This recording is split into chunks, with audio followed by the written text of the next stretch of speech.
ना तो करप्शन कम हुआ और ना तो प्रशासन में जवाबदेहिता बढ़ी। आखिर रीजन क्या था? ऐसा क्यों हुआ कि आरटीआई के आने के बावजूद हमारा करप्शन कम नहीं हो पाया? जैसे हम ये कहें, आरटीआई को लाते समय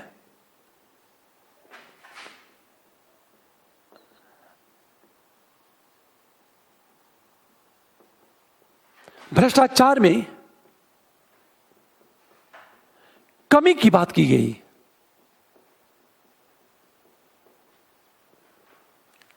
लेकिन देखा ये जा किंतु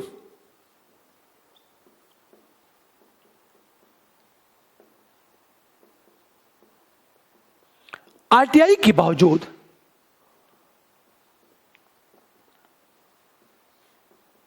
भ्रष्टाचार में कमी नहीं आई।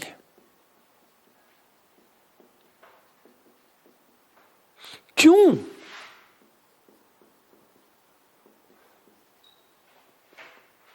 ध्यान से सुनो इस बात को। जब आरटीआई लाया गया तो यह कहा गया कि करप्शन समाप्त हो जाएगा। आपसे प्रश्न यह पूछेगा यूपीएससी, आपसे प्रोसेस नहीं पूछेगा यूपीएससी, यह पूछेगा कि करप्शन को दूर करने में आरटीआई पूर्णतः विफल रहा है। इस कथन की समीक्षा करें। आखिर क्यों विफल रहा? क्या रीजन है? ध्यान से सुनो इस बात को। पहला कारण क्या है कि जितने भी सूचना आयुक्त हैं, अधिकांश सूचना आयुक्त के पद पर ब्यूरोक्रेट बैठे हैं, नौकरशाह। और नौकरशाहों के अंदर नौकरशाही कल्चर है और ब्यूरोक्रेट गोपनीयता की शपथ लेता है। जब वो गोपनीयता की शपथ लेता है और ब्यूरोक्रेटिक कल्चर के प्रति डेडिकेटेड है, तो वह डेमोक्रेटिक कल्चर का समर्थन क्यों करेगा? वो हमेशा ये तो वैसे ही हुआ जैसे किसी के पास स्मार्टफोन की लत लग गई या शराब की लत लग गई, तो क्या वह शराब छोड़ना चाहेगा? क्या वह इस बात की वकालत करेगा कि इंडिया में शराब बिकनी बंद होनी चाहिए? नहीं। यहां भी वही चीज है। जितने भी सूचना आयुक्त है, अधिकांश सूचना आयुक्त के पद पर ब्यूरोक्रेट को बैठा दिया गया। एक यह कहा जाता है कि नौकरशाह बैठ गए, और नौकरशाहों ने क्या किया? गोपनीयता की संस्कृति को महत्व दिया। पहली चीज, जबकि क्या चाहिए था? पारदर्शिता। दूसरी चीज हम बात करें हमेशा कि आरटीआई तो लाया गया और सूचना आयुक्त की नियुक्ति राष्ट्रपति के द्वारा, केंद्रीय सूचना आयुक्त की नियुक्ति राष्ट्रपति द्वारा, राज्य सूचना आयुक्त की नियुक्ति राज्यपाल द्वारा की जाती है और एक चयन समिति के द्वारा की जाती है। यह कहा गया था कि चयन समिति में राजनीतिक दल के लोग होते हैं। परिणामतः नियुक्ति में निष्पक्षता नहीं रह जाती, और जब नियुक्ति में निष्पक्षता समाप्त हो जाएगी तो करप्शन समाप्त नहीं हो पाएगा। चयन प्रक्रिया में ही पारदर्शिता का अभाव है। आपने किस आधार पर इस व्यक्ति को चूज किया है? इस व्यक्ति को आपने बैठाया तो किस आधार पर बैठाया? चयन समिति यह नहीं बताती। तीसरी समस्या यह है कि आरटीआई तो दायर किए जाते हैं,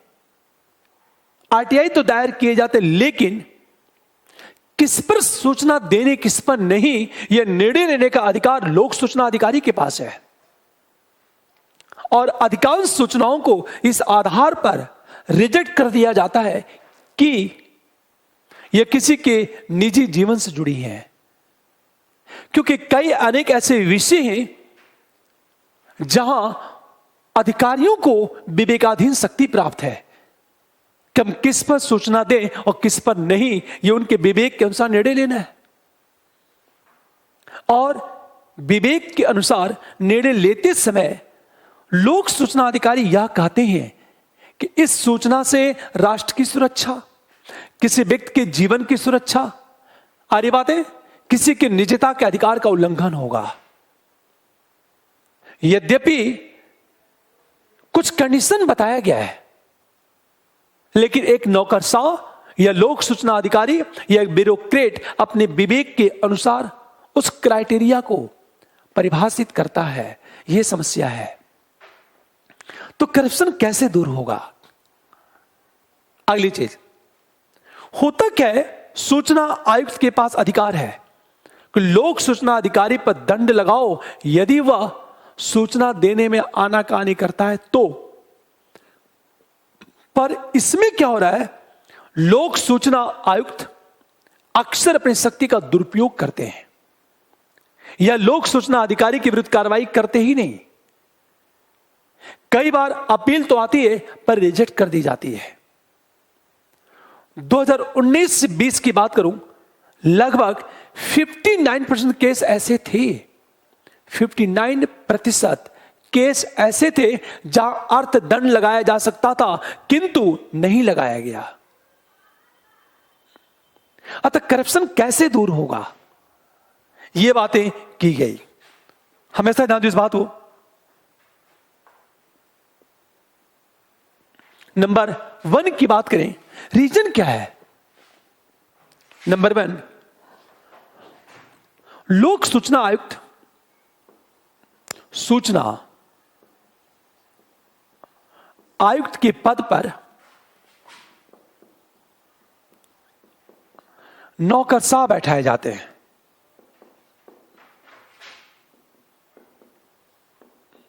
जो गोपनीय संस्कृति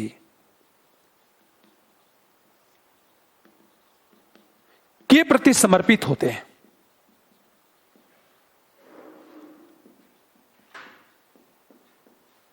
तथा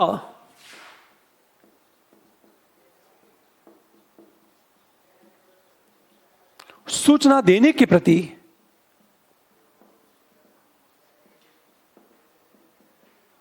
उदासीन होते हैं, जिसका कल्चर ही है। सोचो आप, गोपनीय संस्कृति के प्रति समर्पित होते हैं।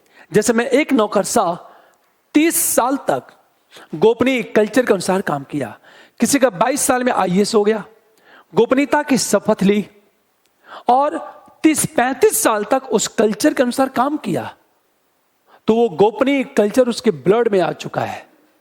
जैसे एक मिलिट्री का जवान होता है, मिलिट्री का जवान क्या होता है, जितना बेहतरीन ट्रेनिंग दी जाती है वो उसके ब्लड में आ जाता है, और जब रिटायर होकर घर आता है तो उसी तरह रोब वैसा ही बिहेव करता है वो, और उस मिलिट्री जवान के घर वाले परेशान हो जाते हैं। जानते हो क्यों? क्योंकि जिस कल्चर में मिलिट्री का जवान पल करके आया रहा है, वो कल्चर उसके ब्लड में आ चुका है, और अपेक्षा करता है घर में भी वैसा ही व्यवहार हो। तो अक्सर उस कल्चर को लेकर घर के अन्य सदस्य उसके बीच क्लैश होता है, टकराव होता है। खेल किसका है? कल्चर का। फॉर एग्जाम्पल, आप दिल्ली में तैयारी करते हो, लखनऊ में तैयारी करते हो, रात भर पढ़ते हो, सुबह सोते हो, 10 बजे उठते हो। आप मान लिया जाए आप 10 बजे उठते हो, ध्यान देना इस बात को, आप 10 बजे उठते हो, आप घर जाओगे तो ये आपके रूटीन में आ चुका है 10 बजे सुबह तक सोना, 12-2 बजे रात तक जगना। और जब घर में सुबह 10 बजे तक सोओगे तो आपके मम्मी पापा क्या कहेंगे, बूढ़े लोग क्या कहेंगे कि पढ़ता क्या होगा, ये तो सो रहा है केवल। जानते हो क्यों? क्योंकि गांव के कल्चर क्या है, 9 बजे सो जाना, सुबह 5 बजे उठ जाना, वो कल्चर है, वो उनके ब्लड में आ चुका है, उसके अनुसार जीवन जी रहे हैं। तो आपके और घर वालों के कल्चर में क्लैश शुरू हो जाएगा, दिनचर्या में क्लैश। हमेशा घर वाले आपको टोकेंगे, क्या तुम पढ़ते हो, हमेशा सोते ही रहते हो। आप लाख सफाई दो कि मैं पूरी रात पढ़ता हूं, वो मानने के लिए तैयार नहीं है। तो ये सारी बातें एक समस्या होती है, खेल वही कल्चर का है। तो जो ब्यूरोक्रेट है वो गोपनीय कल्चर के प्रति समर्पित होता है। अब जिसकी आदत ही है, कहा जाता है जुबान फिसल जाती है, जिसको गाली देने की आदत ही पड़ गई है, गांव का व्यक्ति क्या होगा? बातचीत करते समय भी गालियों का प्रयोग करता है, उसके बोलचाल में गालियां शामिल है। अरे बात है, लाख कोशिश करे रुकेगा नहीं, उसके कल्चर में शामिल है। बात भी करेगा तो गालियों से, किसी को बुलाएगा भी तो गालियों से, डांटेगा भी तो गालियों से। गालियां उसके ब्लड में है, उसके कल्चर में है। आप उससे कहो कि सुधर जाए, तो क्या सुधरेगा? नहीं, सुधार होना बहुत कठिन है। यही हाल ब्यूरोक्रेट का है। अरे बात, तीसरी चीज देखा जाए,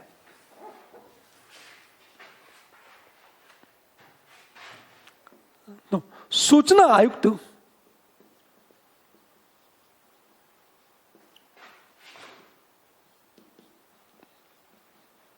नियुक्ति जिस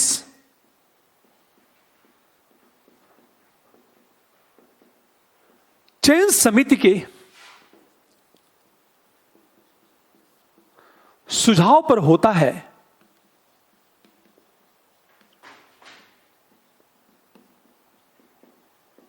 उस चयन समिति में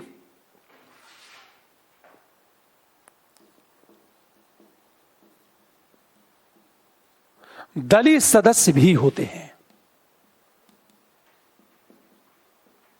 जिससे निष्पक्षता,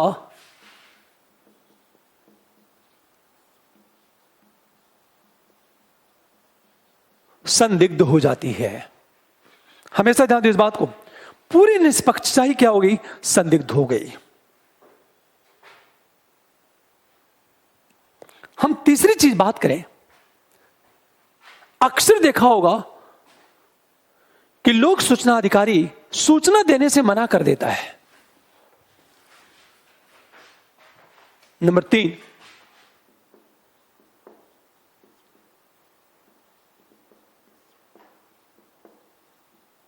लोक सूचना अधिकारी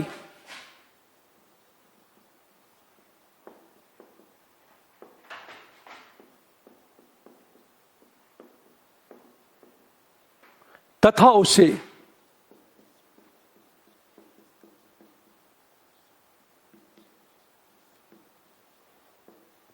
राष्ट्रीय सुरक्षा एवं निजता का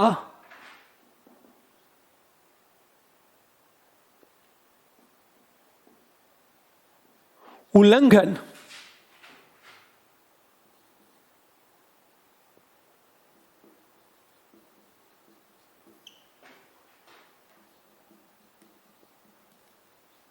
for example public information officers की बात करें, यह सूचना देने से मना कर देते हैं तथा राष्ट्रीय सुरक्षा और निजता के उल्लंघन को आधार बनाते हैं।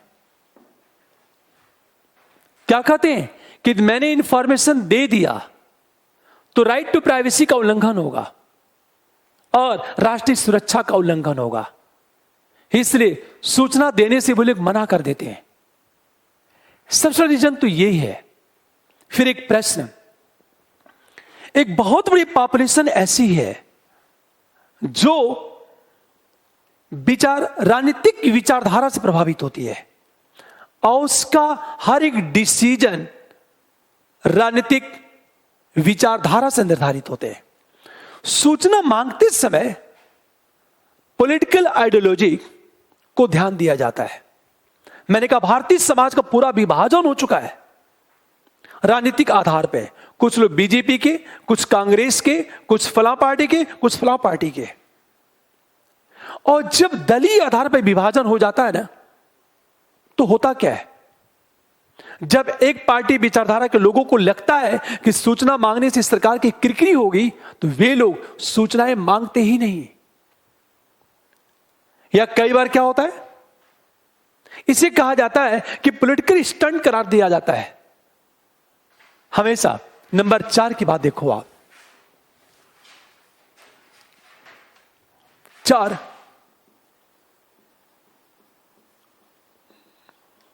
सूचना के प्रति उदासीनता।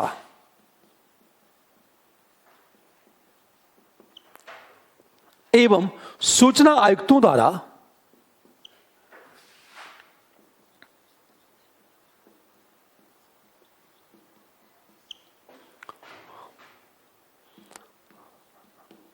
लोक सूचना अधिकारी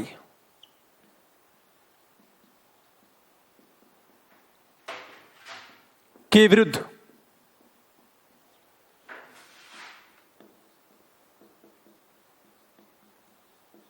अनुशासनात्मक कार्रवाई के प्रति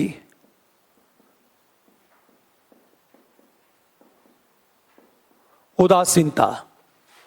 एक बात हमेशा ध्यान दें इस बात को, एक तो आम जनता स्वयं उदासीन है, उसको कोई नृप होए हमें क्या हानि,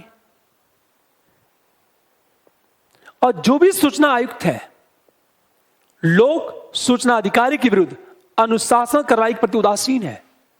मतलब पब्लिक इंफॉर्मेशन ऑफिसर्स के विरुद्ध सूचना आयुक्त कार्रवाई करता ही नहीं। परिणाम क्या होगा? ये लोग सूचनाओं को टालते हैं, सूचना देने के प्रति जागरूक नहीं आते। एक तो जनता सूचना मांगती नहीं है, ऊपर से ये लोग देना ही नहीं चाहते, तो करप्शन कैसे दूर होगा? हमेशा अगली चीज देखो आप, अगला रीजन ये है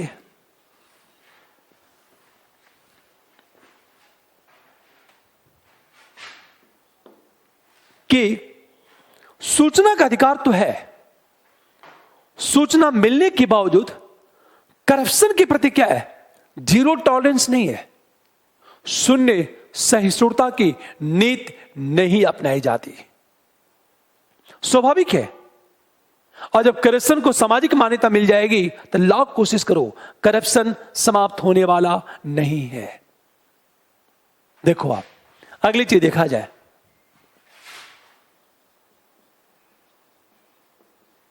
भ्रष्टाचार को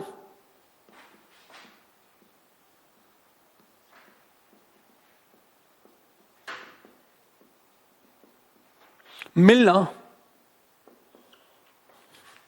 तथा आरटीआई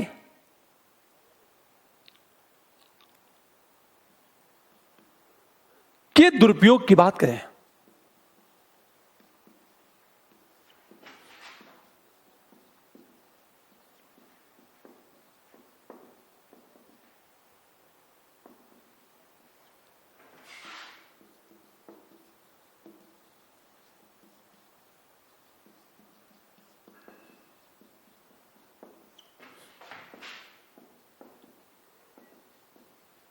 आरटीआई के प्रति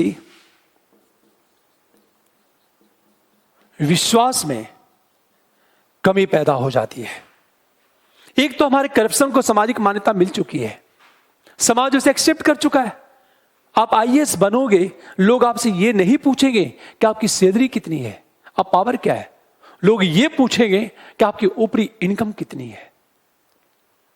यदि आप नहीं कमाते तो लोग कहेंगे कि आप बेवकूफ हो, इस पद पर रहने के बावजूद पैसे नहीं कमाते हो, आप बेवकूफ हो, लोग ये कहेंगे हमेशा। यहां क्या हो रहा है? इसका मतलब कि समाज करप्शन को मान चुका है और आरटीआई के दुरुपयोग विपक्ष को परेशान करने के लिए करना। अरे बात है, इससे क्या होगा?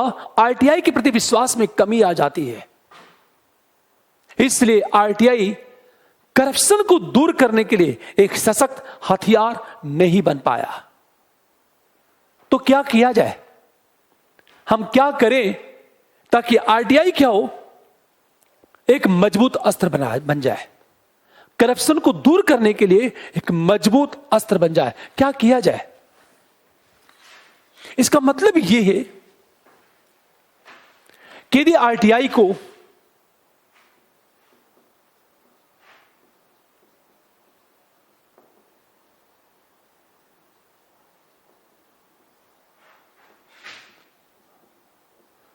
विरुद्ध मजबूत अस्त्र बनाना है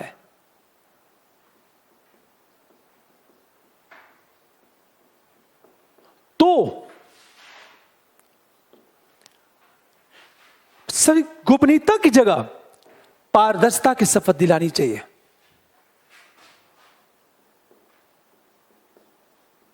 गोपनीयता की जगह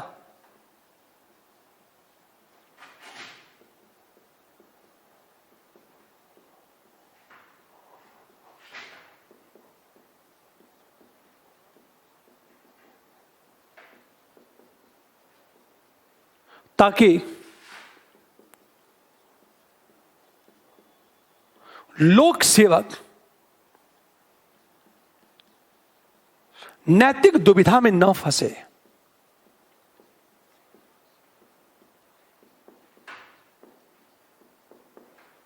हमेशा आप गोपनीयता की शपथ मत दिलाओ, आप पारदर्शिता की शपथ दिलाओ। हमेशा ध्यान दो इस बात को। इससे ब्यूरोक्रेट क्या होगा, इथिकल डायलेमा में नहीं फंसेगा। पहली चीज। दूसरी चीज, किसी विभाग का मूल्यांकन इस आधार पर किया जाए कि किस अनुपात में सूचना उपलब्ध कराई गई। नंबर 2 देखो आप,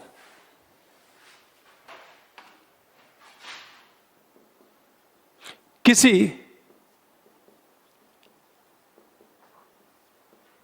विभाग का मूल्यांकन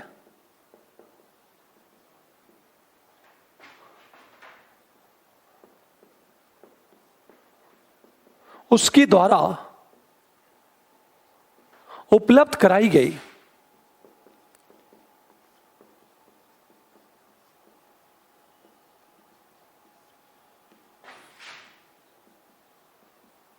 सूचना के आधार पर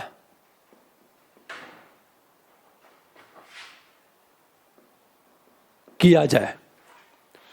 आप यदि किसी विभाग का मूल्यांकन करते हो तो वह विभाग किस अनुपात में सूचना उपलब्ध करा रहा है। तीसरी चीज, केंद्रीय सूचना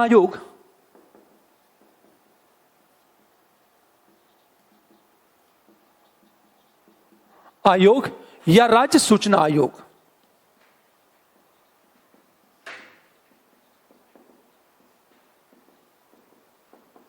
के कार्यों की समीक्षा संसदीय समिति द्वारा की जाए।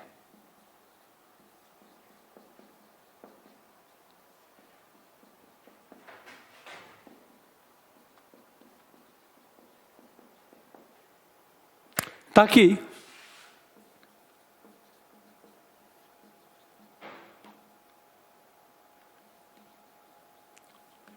सूचना आयुक्त लोक सूचना अधिकारी के विरुद्ध उचित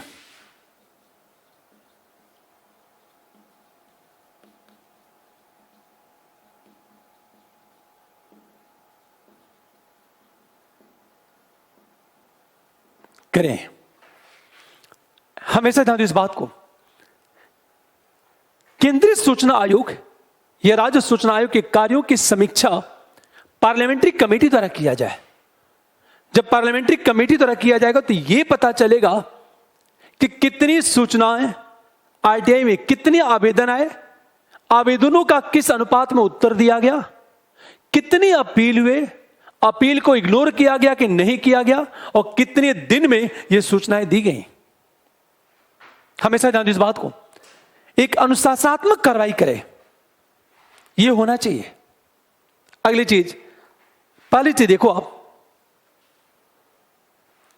नंबर 4, जितनी भी आरटीआई की हम बात करें, विभाग के अन्य कर्मचारियों को विभाग के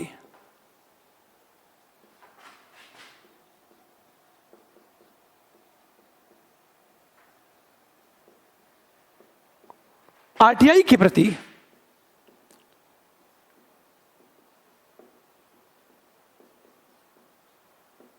संवेदनशील बनाते हुए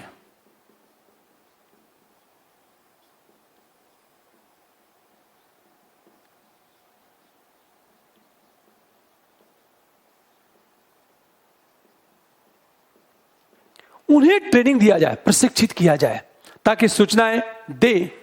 अगला देखो आप,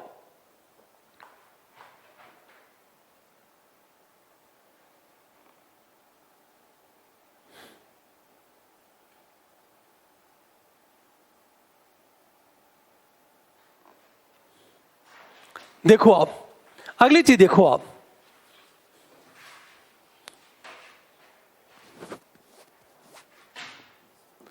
आप विभाग के अन्य कर्मचारियों को आप आरटीआई के प्रति संवेदनशील बनाओ आप, और उन्हें प्रशिक्षित करो ताकि सूचनाएं दें। अंत में देखा जाए, आरटीआई को संवैधानिक रूप देते हुए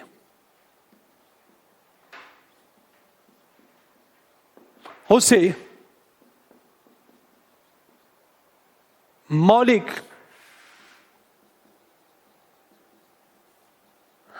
अधिकार का दर्जा दिया जाए। हमेशा फंडामेंटल राइट्स का जब दर्जा दिया जाएगा तो सरकार की नैतिक जिम्मेदारी है, नैतिक, कि लोगों को सूचनाएं उपलब्ध कराएं। हमेशा ध्यान दो इस बात को। यदि विभाग मुझे सूचना नहीं देता है तो मेरे मौलिक अधिकारों का उल्लंघन होगा, मैं सीधे कोर्ट चला जाऊंगा हमेशा। और सूचना न देने से जिस अनुपात में सामाजिक क्षति हुई है या आर्थिक क्षति हुई है, उसी अनुपात में मुझे मुआवजा भी मिलना चाहिए। एक डर पैदा होना चाहिए ताकि सूचनाएं मिलें। हमेशा ध्यान दो इस बात को। अन्यथा आरटीआई को जिस जोश के साथ लाया गया ना, जिस उद्देश्य के लिए लाया गया, उत्साह के साथ लाया गया, वस्तुतः न तो वो उद्देश्य पूरा हुआ और न तो करप्शन के विरुद्ध एक मजबूत हथियार के रूप में उभर पाया। ये हमेशा ध्यान दो इस बात को। अगली चीज देखो आप,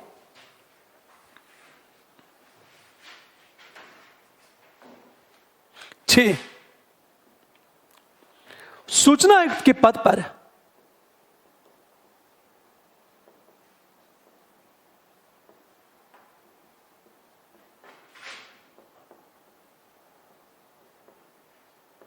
नौकरशाह की जगह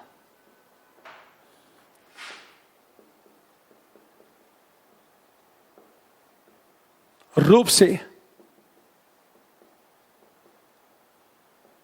प्रतिष्ठित व्यक्ति को बैठाया जाए। व्यक्ति को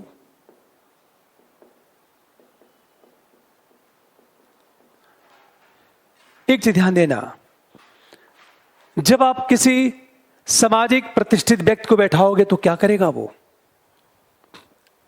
हमेशा सूचनाओं के प्रति ज्यादा संवेदनशील होगा और लोगों को सूचनाएं क्या होगी, अच्छी तरह मिलेगी। अन्यथा लोगों को सूचना उपलब्ध नहीं हो पाती है। देखो प्रश्न कैसे बनेगा, क्वेश्चन क्या पूछेगा? आरटीआई को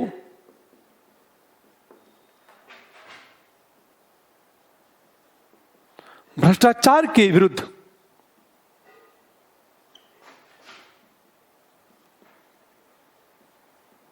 एक मजबूत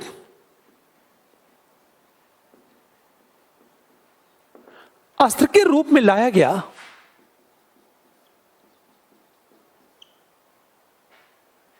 ये बात है, किंतु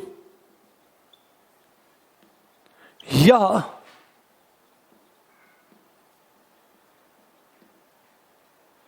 अपने उद्देश्य में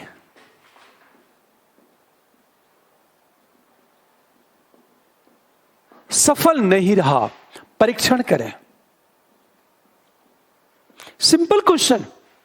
आरटीआई को करप्शन के विरुद्ध एक मजबूत अस्त्र के रूप में लाया गया, किंतु यह अपने उद्देश्य में सफल नहीं रहा। अगला क्वेश्चन देखो, 2005 में लाया गया। हमेशा आरटीआई एक्ट की हम बात करें, आरटीआई एक्ट की सफलता की समीक्षा करें।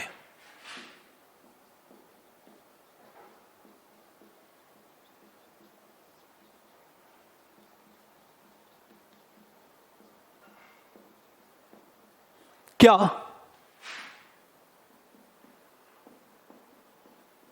आरटीआई पर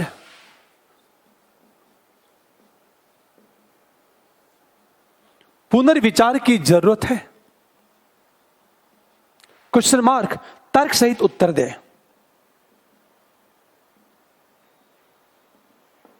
आपसे सिंपल क्वेश्चन ये पूछा जाएगा, आरटीआई की सफलता की समीक्षा करें, कितना सफल रहा? तो कुछ सर्वे है, उन सर्वे का उपयोग करना है, कुछ आंकड़ों का उपयोग करना है इस प्रश्न में। जैसे इतने लाख आरटीआई दाखिल होते हैं और इतने हजार, इतने लाख आरटीआई सूचनाएं लोगों को उपलब्ध कराई जाती हैं। हमारी पॉपुलेशन 130 करोड़ से ऊपर है। 130 करोड़ से अधिक होने के बावजूद बहुत छोटी सी ऐसी पॉपुलेशन है जो सूचनाएं मांगती है। हमेशा ध्यान दो, तो आरटीआई को भ्रष्टाचार के विरुद्ध एक मजबूत अस्त्र के रूप में लाया गया। क्वेश्चन देखो आप, मजबूत अस्त्र क्यों? आरटीआई से पारदर्शिता होगी, प्रशासन जवाबदेह होगा, करप्शन दूर होगा। आरटीआई से इंटरेक्शन बढ़ेगा, इंटरेक्शन, अंतरक्रिया जनता और प्रशासक के बीच। उन सबका उल्लेख करने के बाद अगले, किंतु अपने उद्देश्य में सफल नहीं रहा। एग्जामिन, क्यों नहीं रहा? अपने उद्देश्य में सफल नहीं रहा। तो आप जब इसका आंसर लिखोगे उद्देश्य में, तो बिल्कुल सूचनाएं मिली, लोग आरटीआई का फायदा उठाए, अनेक घोटाले उजागर हुए आरटीआई के कारण, परंतु यह करप्शन को पूर्णतः समाप्त करने में सफल नहीं रहा। क्योंकि 1 2 3 4 5 6 पॉइंट चलाएगा, अंत में आप निष्कर्ष की बात कर दोगे आप, और निष्कर्ष हार्डली 10 शब्दों में या 15 शब्दों में। सेकेंड क्वेश्चन, सफलता की समीक्षा करें, क्या सफल रहा है आंकड़ों के साथ। जब सफलता की समीक्षा की बात करोगे ना, तो आरटीआई लाया गया, सच है, अनेक विभागों में पारदर्शिता भी आई, अनेक घोटाले उजागर भी हुए, समीक्षा करनी है। किंतु आरटीआई का यह कहा जाए उपयोग हर नागरिक नहीं कर पा रहा है, अरे बात है।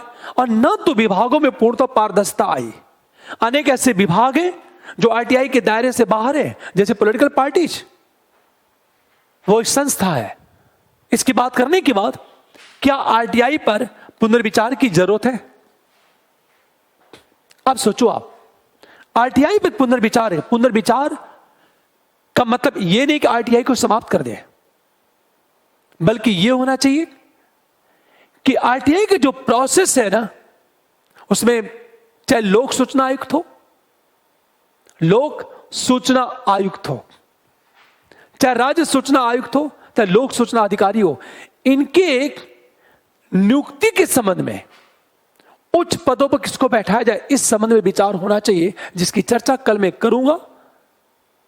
मैं आपसे बार बार कहता हूं, आरटीआई अधिनियम में क्या प्रावधान है, यूपीएससी कभी नहीं पूछेगा, ना तो स्टेट पीसीएस पूछेगा।